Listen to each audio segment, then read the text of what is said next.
पूरे देश में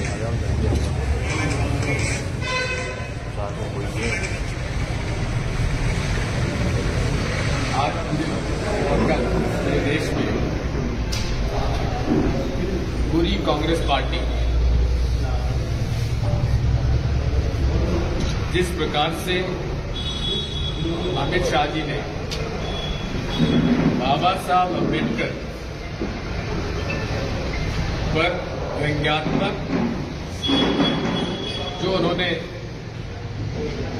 कटाक्ष किया है और जिस प्रकार से उनके नाम को अपमानित किया उस बात को लेकर पूरे देश में आज और कल सारे हमारे वरिष्ठ नेता जो सांसद सदस्य हैं, विधायक हैं, सेंट्रल वर्किंग कमेटी के मेंबर हैं, वो देश में पत्रकार वार्ता कर रहे हैं, चाहे जिला स्तर पर, प्रदेश स्तर पर, चाहे निर्वाचन क्षेत्र में प्रेस कॉन्फ्रेंस कर रहे हैं। उस संदर्भ में आज यहां मीटिंग बुलाई गई।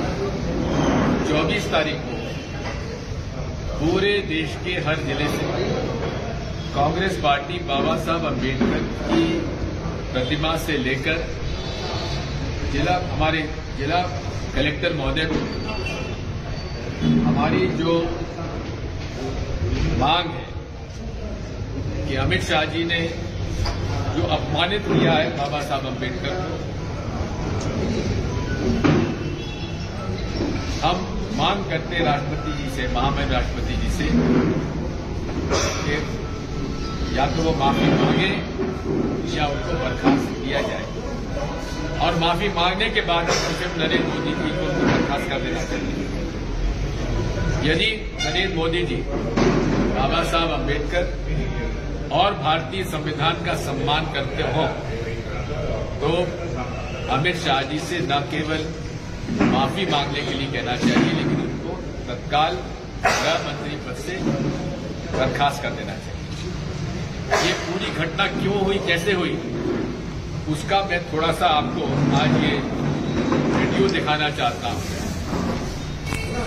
क्यों कांग्रेस पार्टी लोकसभा और राज्यसभा में अडानी जी और मोदी जी की जो निकट के संबंध है, जो दोस्ताना है, वो उसी बात को लेकर ये सारा विवाद हुआ। तो मैं आपको अभी ये दिखाता हूं।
ये सारा विवाद की जड़ ये है, जिस प्रकार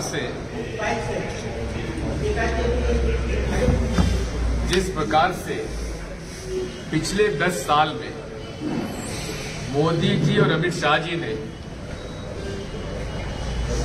गौतम अडानी जी को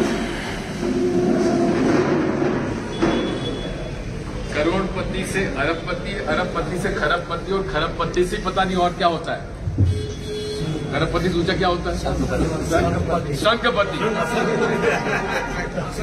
बनाने में जो मोदी जी और शाह साहब का जो एक की योजना रही है, ये सारा विवाद उस बात का कि हम चाहते हैं कि देश में भारत का संविधान जो है, जिसकी रचना महात्मा गांधी, पंडित जवाहरलाल नेहरू, सरदार वल्लभ भाई पटेल, गुलाम आजाद और संविधान सभा ने बाबा साहब अम्बेडकर ये संविधान समिति का अध्यक्ष बनाया। क्यों बनाया? जब संविधान सभा के अध्यक्ष की बात आई तो महात्मा गांधी जी से तीनों लोग गए बात करने के लिए किसको अध्यक्ष बनाया जाए। तो महात्मा गांधी ने पता क्या कहा? उन्होंने कहा भारत का संविधान वो लिखेगा जिसने गरीबी देखी हो, जिसने अनुसूचित जाति परिवार में पैदा होकर हजारों वर्ष का जो तिरस्कार हुआ है अनुसूचित जाति वर्ग का, उस वर्ग का ऐसा व्यक्ति होना चाहिए जो ज्ञानी भी हो, पढ़ा लिखा भी हो, कानून भी जानता हो। इन सब बातों से अगर किसी की प्राथमिकता के आधार पर किसी भी का चयन हो सकता था तो बाबा साहब अम्बेडकर के अलावा कोई नहीं। बाबा साहब अम्बेडकर कौन थे? एक सेना में काम करने वाले अधिकारी, कर्मचारी, सैनिक के पुत्र थे। मऊ में पैदा हुए, अपना भारत इंदौर के पास, और वहां कुशाग्र बुद्धि के व्यक्ति अलग था। जब स्कूल में जाते थे तो उनको स्कूल के अंदर जो डांट पट्टी होती उसको मना कर दिया गया, उनको बाहर बैठाया गया, लेकिन उनको उसमें ऐतराज नहीं, उन्होंने वहां गए और वहां वो बैठ के उन्होंने पढ़ाई की और पढ़ाई करने के बाद धीरे धीरे आगे बढ़ते चले गए और उन्हें अपमानित होना पड़ा। कई बार उनके साथ उनको तिरस्कार किया गया।